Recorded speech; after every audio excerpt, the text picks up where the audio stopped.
Welcome to Annapolis Mosaics.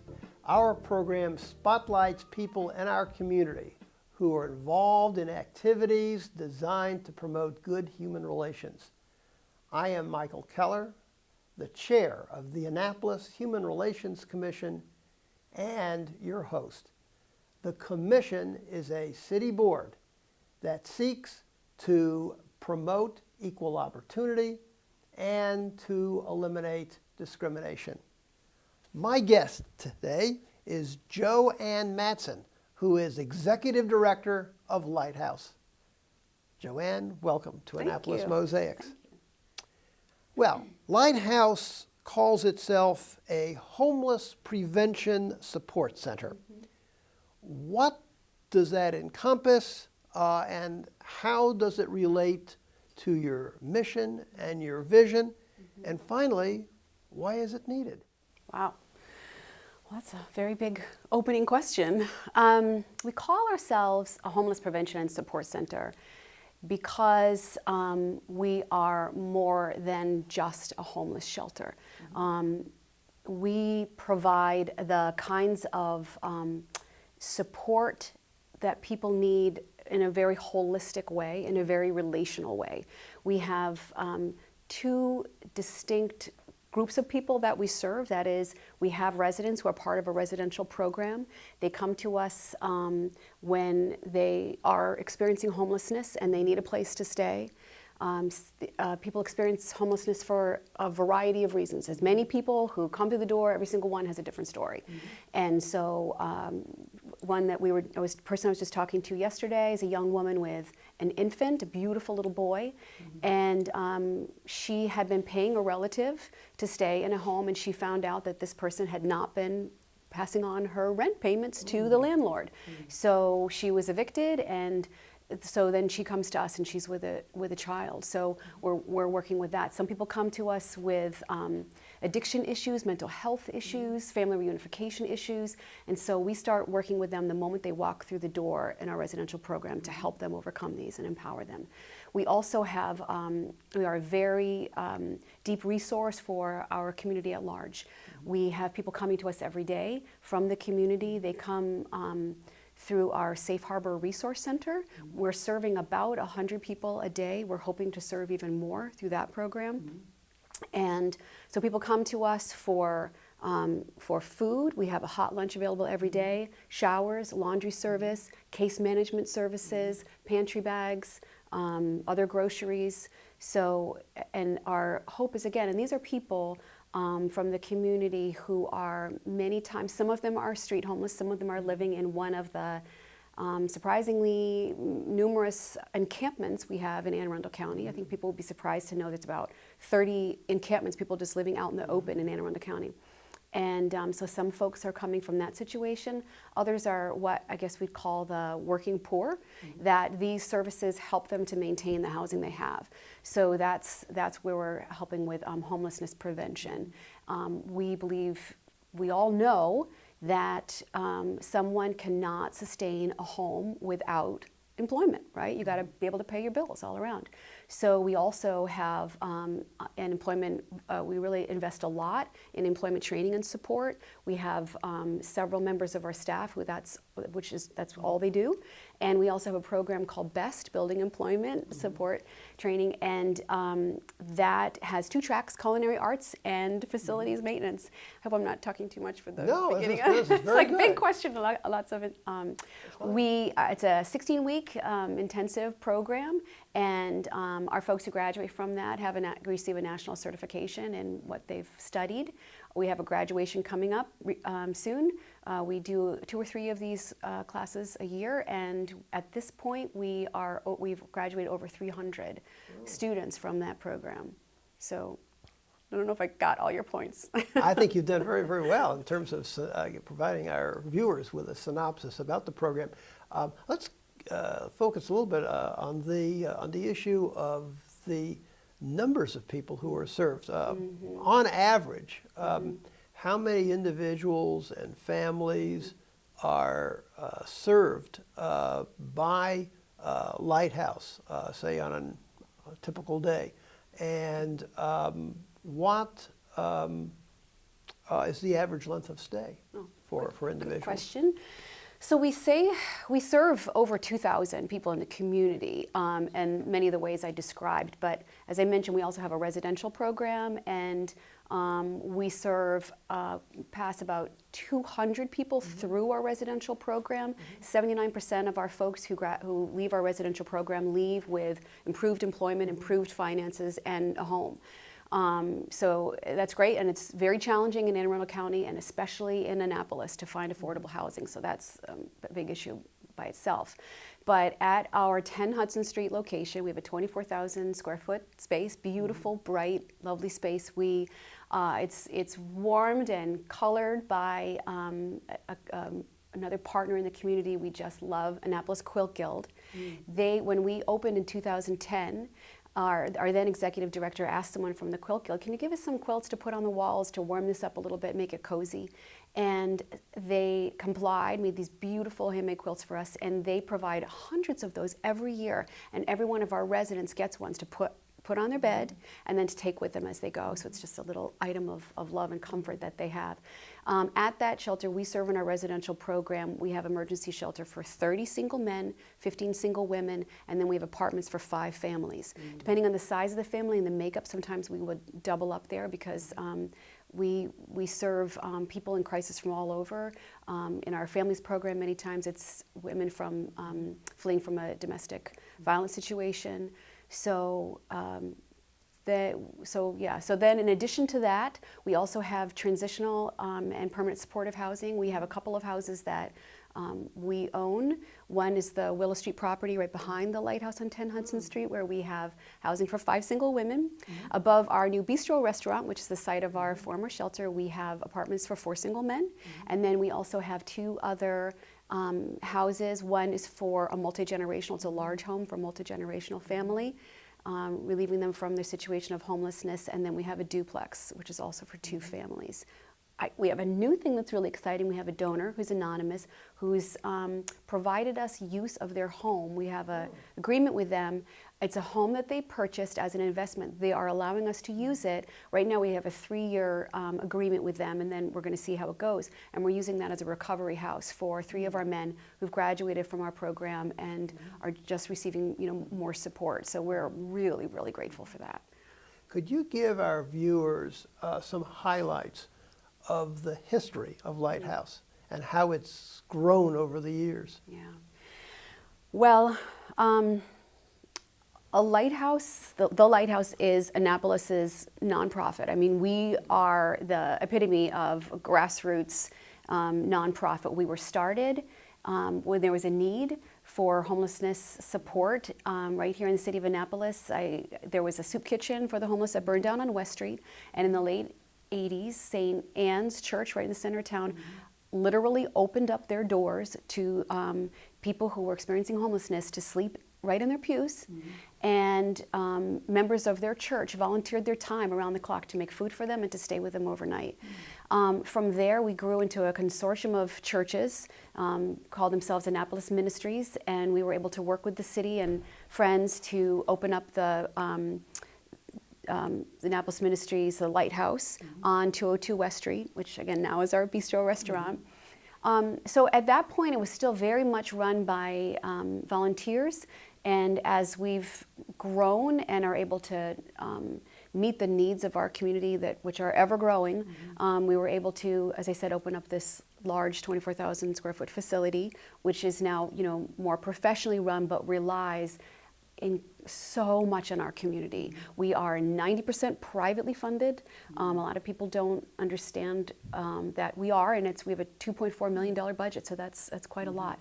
And we could not do without this financial support of our community, our communities of faith and individuals and foundations and businesses, and we have thousands of volunteers. We have so many volunteers who come through every day, church groups, school groups, individual families who come and make meals, who help us in so many ways. We could not do what we do without the vast support of this community. We're so, so grateful. And this show is about our neighborhood, right? And these are our neighbors. Right. And so I'm just so grateful for the involvement of our neighbors. You have established 2 what you call social enterprises that support the workforce development and housing programs at Lighthouse. And you made reference, I think, to them a little earlier. You spoke about Lighthouse Bistro and Best Catering. Correct. Could you tell us first what a social enterprise is, and then how do these two programs fit into that? Well, a social enterprise is basically using a for-profit model to benefit a nonprofit. In our case, the Best Catering and our bistro are not necessarily benefiting us financially, but they're benefiting the people that we serve by providing jobs, which are so important. So the Best Catering was where we started, and what happened was part of the curriculum for our Best Culinary Arts students is to make delicious lunches and breakfasts for donors or board members, which they serve, and they get experience with soft skills, which they later need, and also just the preparation of this excellent food. And people liked it so much, they were like, hey, you know what, I've got a party, I love this this particular salsa or this sandwich that you made, can you make it for my house? So that's how Best Catering started, and it really took off. We've had great support from the community. And then we had our building on 202 West Street. What are we going to do with it? And so Elizabeth Kinney, who was the executive director at the time, and our board thought, let's open a restaurant, which is a really, risky business to be into, to get into, but it's a place where we could provide employment for our folks who are graduating from our Best Culinary Arts program. And so that, more support and give the community a chance to see what we do and be so, share in our pride of the food. And I'm telling you, it's been open for a year now, which is a big success. And it's my favorite restaurant in town. And not just because of my relationship with the Lighthouse, it is truly, truly excellent food. So I'm very... Well, let me give you an editorial shout out in support of it. I've had the pleasure of experiencing the work of Best Catering for an event with an organization in the community on which I serve on the board, and it was superb. And I have dined several times at the Lighthouse Bistro. I've been very pleased every time I've been there. And in fact, the City Human Relations Commission had a social event and gathering at Lighthouse back in January. We were very, very pleased. We're probably going to make it an annual event. Oh, excellent! Thank you. Bring the whole commission and their spouses. Thank you. So we had about 25 people there. So. Well, we support about 43 people. We employ about 43 people there who have gone through our program. Some of them in the front of the house have been through the residential program. All the people who work in the kitchen have been through our culinary arts program. And so another piece of that is not just supporting those folks in their employment, but I feel like it's important for the community to see these are our neighbors, these are people experiencing homelessness, which can sometimes make us feel uncomfortable. And when you interact with these folks, you see, oh my gosh, these people are just like me. This looks like my daughter or my son, or looks like me. So, that's another great way for us to interact with the community. Yeah, we're going to take a break now, but when we return, I'll have some additional questions for Joanne about the whole issue of homelessness and the work of Lighthouse. Thank you.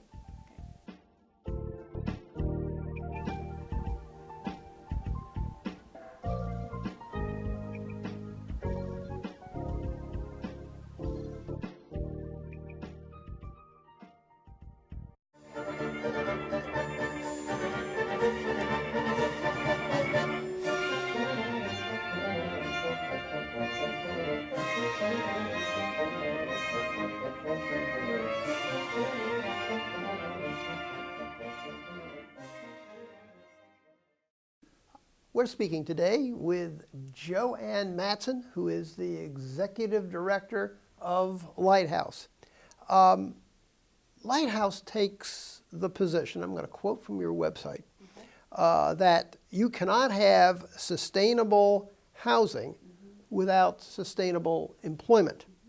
But there is a viewpoint that finding permanent housing for people must be the first step.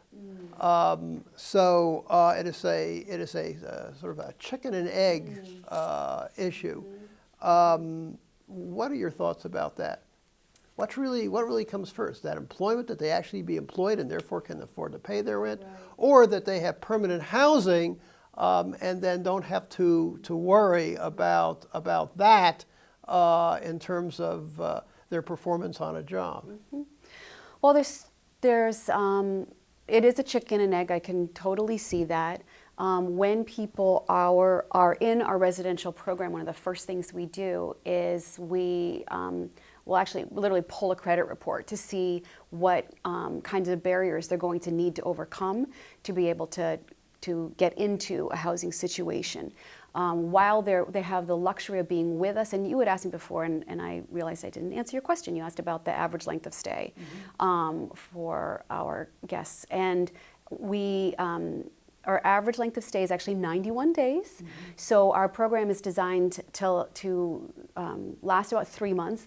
Some of these issues are very entrenched and need to take some more time. Once we've invested that much time in someone and their future and their success, if they are not ready for housing or we haven't been able to find housing, we're not going to kick them out. We keep them on and work very hard to work with landlords in our area and find affordable housing for them and the job that they need to sustain that. So people can stay for 6 months, sometimes as long as 9 months. And for the families, again, more complicated situations take longer to work with. So our families are with us an average length of stay of 6 to 12 months. But one of the things that HUD addresses, and this is something they call the Housing First program, which you may have heard of, you're kind of referencing, which is put somebody in a house, support them for a couple of months while they get back on their feet and get a job, and then pull that support away in hopefully a more gradual way so that they can then hold on to that housing situation. So we do participate in that program. We do help people in that way, and that is sometimes successful. The challenges in our particular area are that sometimes the employment, so say somebody finds a job in Annapolis, there's a couple of key problems that we've got that really work against people when they're trying to stay in their home. One of them is public transportation. I have a message to the mayor. We need better public transportation in Annapolis. If we had that, we would we'd make great strides in alleviating poverty and homelessness in Anne Arundel County, and especially in Annapolis, because people can't even actually get to the jobs. And the other piece is finding actual affordable housing in Annapolis, and not, if you find a job here and we help people make that connection here, and then they can't find housing that's affordable except way up in North County somewhere, that's a challenge as well. So it's something that when we have the opportunity to work on, we work on those two things simultaneously. Sometimes we will, like I said, work to put people in a house first and then help them with those other supports. Could you share with our viewers stories about residents of Lighthouse that you have found to be especially meaningful to you? Wow, there are so many. I can think of one in particular. This young man's name is Brian, and he has shared his story publicly before, so I feel comfortable sharing it with y'all now. So Brian has some physical disabilities and had prevented him from having sustainable employment, and also experienced the trauma of homelessness. He came to us feeling very, very hopeless and with such a low level of self-esteem, which is another thing that you can imagine when you lose everything and you lose your home, which is the American dream, and it's something we all feel like we can share in common. When you don't have that, it's just devastating to a person in so many ways. And Brian went through our residential program. He went through our Best Culinary Arts program. He has an incredible dry sense of humor and an outgoing manner as he grew in confidence. And he now is kind of he's got a double whammy. He lives in one of the bistro apartments above our bistro, and he works as our host, welcoming people to the Lighthouse Bistro. And his apartment was actually featured as a home of the week in the Capitol. Yeah, and he also has an emotional support animal, dog named Jessie, who's very helpful to him, and we worked with him to allow him to have that there. And I know that's a important thing for Brian. But I see Brian a lot, and he's doing great, and so it's a great success story. Yeah, I think I've actually seen Brian because of having been there. I think I know exactly who you're talking about, and indeed all of the wait staff at homeless at the Lighthouse Bistro do a really wonderful job. I wonder, can I just say another person you might have seen, one of our wait staff at the Bistro, her name is Alex. She's a phenomenal server, and she has a following. A year ago, Alex came out of incarceration for she was put in jail because of issues that came out of her addiction. She came to the Lighthouse, went through our BEST program, went through our residential program, came to us from the Chrysalis House, which is also another fabulous partner in our community. Alex is now working on buying her own home, purchasing her own home. So she, just in a year's time, she's made incredible strides. So, a good lead-in from that is to talk a little bit about the number of stereotypes that people have about the homeless. Many, if not most, are false. How does Lighthouse work to overcome that perception which exists out there in the community? That's also a good question. One of the other benefits of having so many community members involved with the Lighthouse is for people to come through our doors and to see and work side by side and eat and provide, GED tutoring and just build relationships with people who are living at the Lighthouse right now. The Lighthouse is true to its name. It's a light in the community, and it's also so light and bright inside. I think people sometimes, if they think about a homeless shelter, they imagine something that smell bad, or people are unhappy. And I think we work very hard, and our staff and our residents work well together to just create a community of love and respect. And so I think when people will see that, they can see, that could be me, that has been me, these are someone that's just us. This is our neighbors. Yeah, I'm one of the volunteers at my church with the Men's Winter Relief Program. Oh, yeah. And the one conclusion that I've drawn about that in the many years that I've worked in it is, in terms of the men who have taken part, how extraordinarily ordinary they are. That's great. Yeah. Yeah.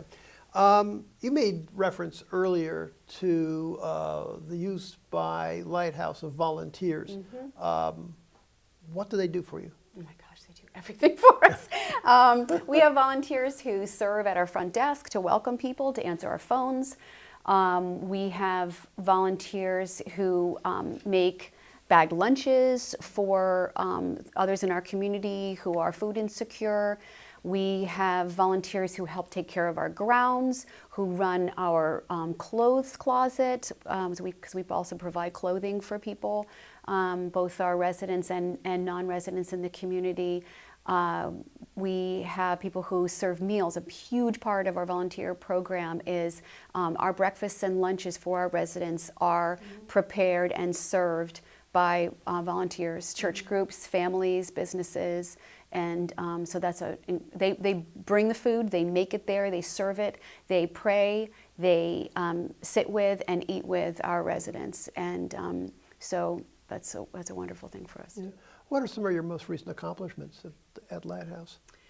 Well, I'm really thrilled about our Safe Harbor Resource Center, which is something that we've reinvigorated. And we recently received a grant from the state, working with our local continuum of care through our county and city to provide even more funding for that so we can open up service for even more folks. So that we're expanding that program. I'm very, very proud of that. We are also very proud and pleased that we received the Capital Cadets Gazette's Nonprofit of the Year. Isn't that awesome? Excellent. So that just is an affirmation of how much the community cares and supports us. So. What would you say is the best part of your job? The best part of my job is let's see, there's so many things that I love about my job, but one of them is working alongside my staff, who are amazing, and seeing the incredible job they do in their service, their love, their compassion, their passion for what they do, and then working with the residents themselves. We have a house meeting, and I go to that house meeting, and sometimes we'll say to folks, "So how are you feeling today?" And it's amazing to me, and it means so much to me when they stand up and say, "I am so grateful. I'm so grateful for this chance that I've gotten at the Lighthouse, and I want to give back. When I'm back on my feet, I'm going to come back and come serve here." So that's a wonderful thing to hear. Not every day is, there's some setbacks and difficult things that happen, but no, that's a wonderful thing. I love working with people. Looking down the road 5 years, how would you envision where Lighthouse is going to be there? Well, I want to secure our place in this community as providing service to those in need, and those needs change, frankly. The opioid epidemic has hit us hard, and we've needed to respond to that. The housing crisis has hit us hard. Having the immigrant community come in and trying to find their way is something else that we've responded to. We have some more ideas for social enterprise things that we might try. We're finding ourselves, believe it or not, even in this beautiful building that we have, feeling a little tight on space, and we could serve more. But just partnering more with other folks in the community who are serving the same people that we are, to just strengthen that up. But again, our goal is to make homelessness brief and rare in our community, and also to serve as a model for how other communities in this nation can serve their neighbors experiencing homelessness. So that's something I would like to see. I would like the recognition of the Lighthouse to be a model, so that we can bring that to others, because we believe, because of who we are in the community and because of the support we receive from this community, that we can be a model for others. I'm sure that many of our viewers are going to want to learn more about Lighthouse and perhaps how they can volunteer for it. How can they get in touch with you? Go to our website, www.annapolislighthouse.org. And you will see a phone number, a tab that you can click on, ways to volunteer, ways to get involved, ways to donate. If you are a person experiencing homelessness, or you know someone who may be experiencing homelessness, also go to our website, or call the main line of the Annapolis Lighthouse. Thank you for viewing our show today, and please join us again on Annapolis Mosaics. If you would like more information about the Annapolis Human Relations Commission, please jot down the information on your screen. You can reach us at 410-263-7998 or by email at hrcommission@annapolis.gov, or check out our page at the City of Annapolis website. Go to www.annapolis.gov. Click on City Government, and then the Boards and Commissions, and scroll down to the Human Relations Commission page. And always remember the words of Dr. Martin Luther King Jr., who said, "We have flown the air like birds and swum the seas like fishes, but have yet to learn the simple act of walking the earth as brothers and sisters."